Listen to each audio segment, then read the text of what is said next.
Finally back home, do you remember where everything is and how game day at JQH Arena works? Yeah, feels good to be home. I think we last played here about 3 weeks ago. So, not the perfect schedule, but scheduling is difficult. You got to do what you got to do, and now hopefully we can take care of home court. You're not playing Ja Morant this year, but just what kind of challenges do you see from Murray State? Really good, very well coached.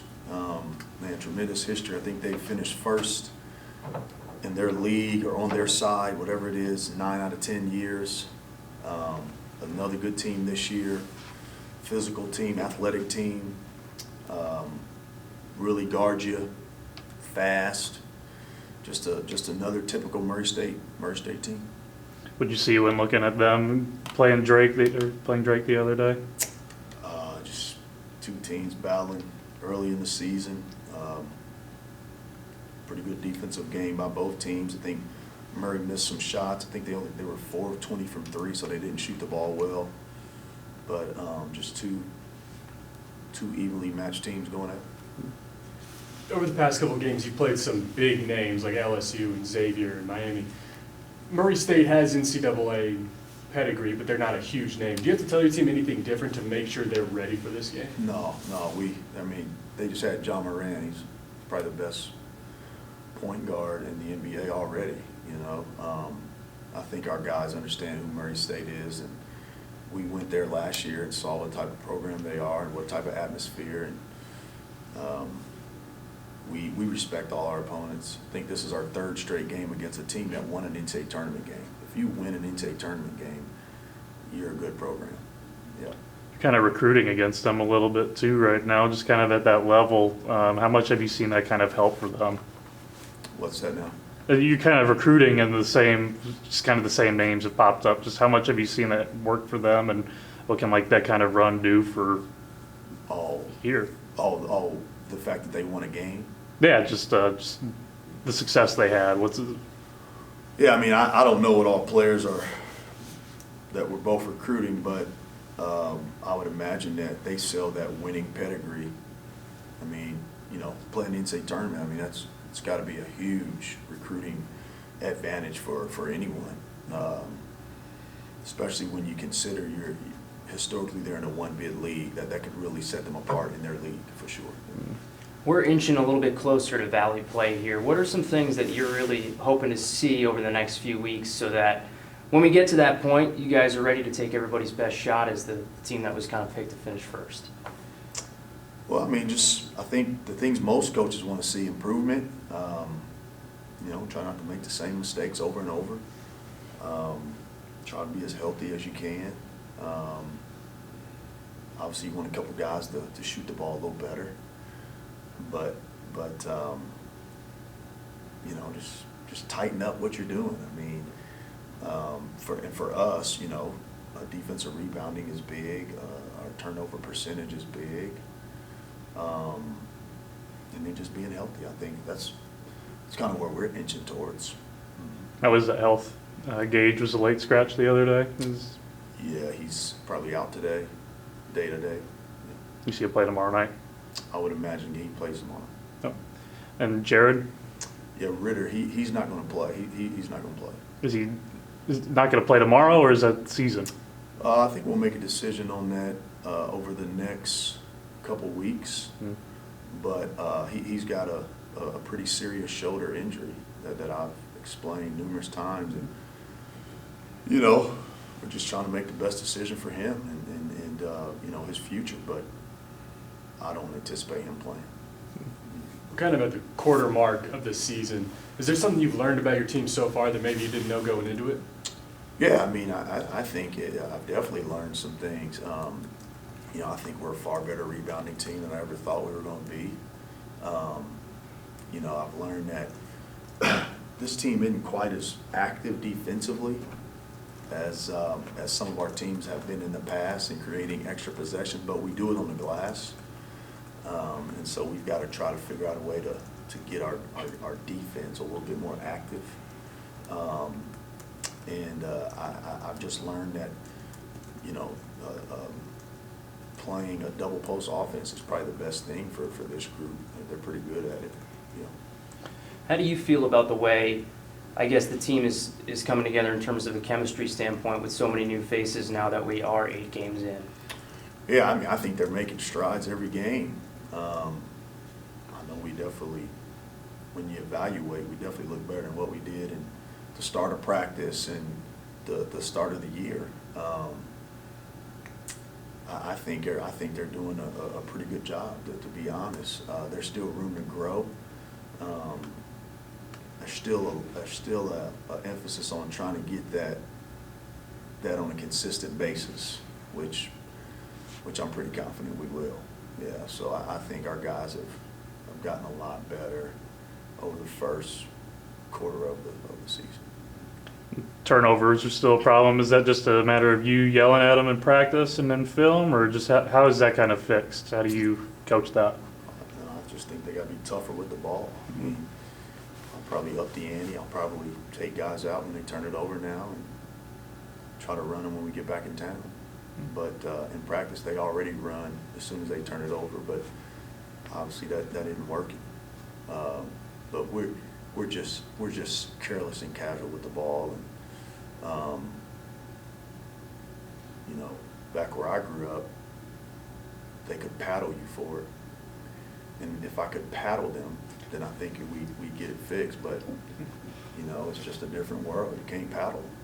But that's probably what I would do if I could do anything, was get this paddle and drill some holes in it, and every time they turn it over, give them a good licking until they stop turning it over.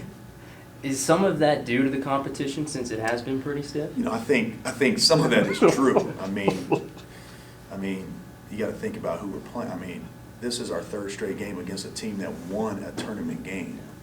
Like Missouri State doesn't. Historically, we don't play this type of schedule. So, you know, this is a new level of basketball for this program. And it's not like we're not close, right? But the truth of the matter is you can't be careless when you're playing against top 50 teams in the country. You just can't do that. When you're playing against guards that are 6'6" and 6'5" and long, you just can't do that. And so I think it has a little bit to do with that, but more to do with the mentality of our guys. And that's just something I think we'll continue to build on. You know, last year's team did a good job of correcting it. They turned the ball over at a higher rate at the beginning of the year last year than this year's team. And we just did a better job of correcting it. Obviously, when the schedule lightened up a little bit, that made it a little easier due to the fact that you're not playing the body types. You know, although Miami may not be highly ranked, I mean, they still had 7'6" on the court for 35 minutes. I mean, their starting 2 guard was 6'5". I mean, their starting 3 man was a freshman who's 6'6", and that's just a little bit different than what we see, you know, come Valley time. But that's not the reason. That's not the main reason. But it does have some impact. Mm-hmm. But again, we're very careless, and quite frankly, we're soft. We're soft with the ball. Talking about getting some momentum going forward, if you were to win these 3 games at home, you'd be 6-5 going into that big game at VCU. How would that help y'all mentally going into that game if you were to go into it with a winning record? Well, that's so far away, you know. I mean, I'm just focused on trying to win tomorrow. Every time you win, I think it helps your group a little bit. I still don't think right now, you know, we may not play well tomorrow and win. You know, you never know. We may play well tomorrow and whatever, but what we've got to do is we've got to do certain things better, and we got to continue to do the things that we do well. We got to continue to do them well, one game at a time, and let the record kind of shake itself out, which I believe that it will. But I think our focus has got to be on, can we start doing certain things better? And then when those things come, then we can probably address them then. But I mean, we're playing the 3rd straight opponent that won a tournament game. I mean, we're playing a really good team tomorrow. What can you say, I guess, what is your assessment of Ford Cooper Jr. for a guy who is further along in his basketball career than most people are at his age? I think he's done a good job with the opportunity that he's been given.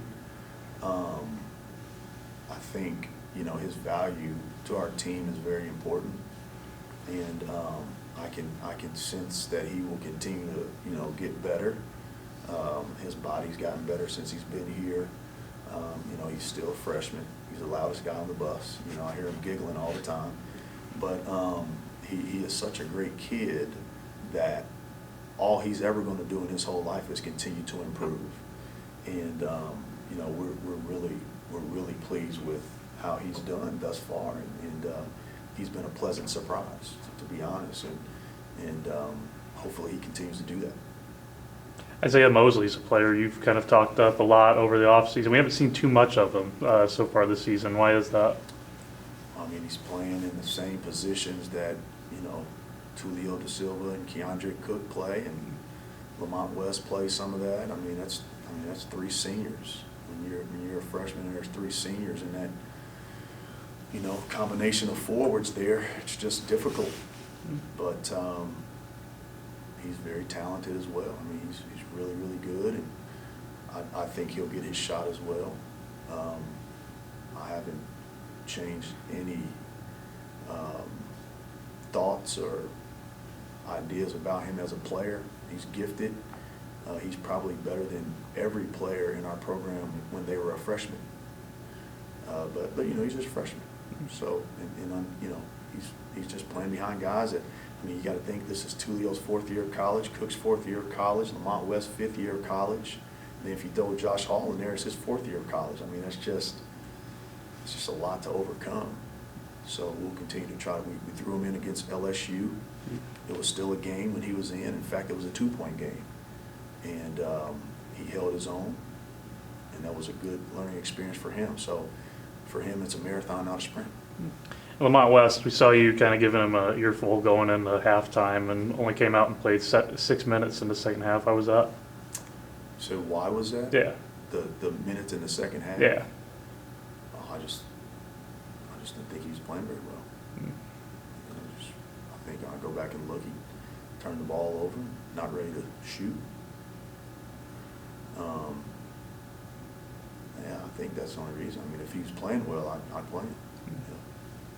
Given the high expectations coming into the year, is there a part of you that kind of looks at this first month or so, seeing some of the struggles and thinks, hey, this actually might be a good thing in the long run for the team?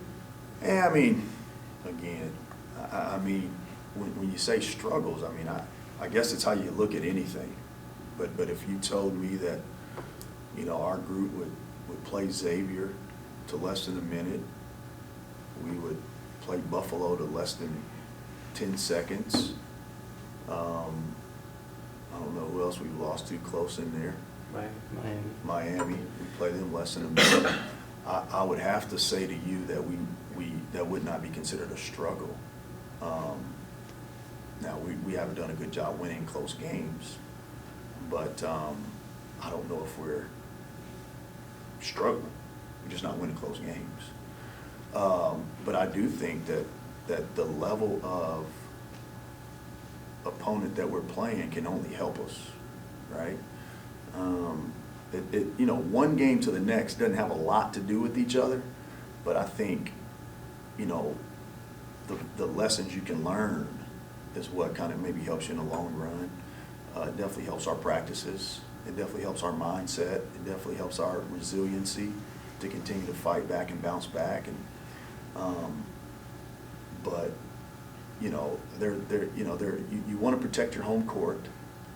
So the Little Rock loss is one that, you know, you just can't have those things happen in league play. You have to protect your home court, and then you got to win close games. So I mean, hopefully these are some valuable teaching lessons, but it's only worthwhile if we put those things into effect. So I mean, but I wouldn't say that it's a struggle. I mean, this is a great group of guys, and they compete, and you know, if they had a few breaks go their way already this season, you know, we wouldn't be saying struggle, right? I mean, we'd be saying, are you looking forward to continue to go, or, you know, some crazy talk, at large talk, or, you know, whatever the heck everybody wants to, you know, bring up. But so I think this group is fine. And I think the best thing about it is they're good kids, you know, and they try to compete, and they just have to tighten up a few things, like their defense, their rebounding, and those turnovers. Yeah.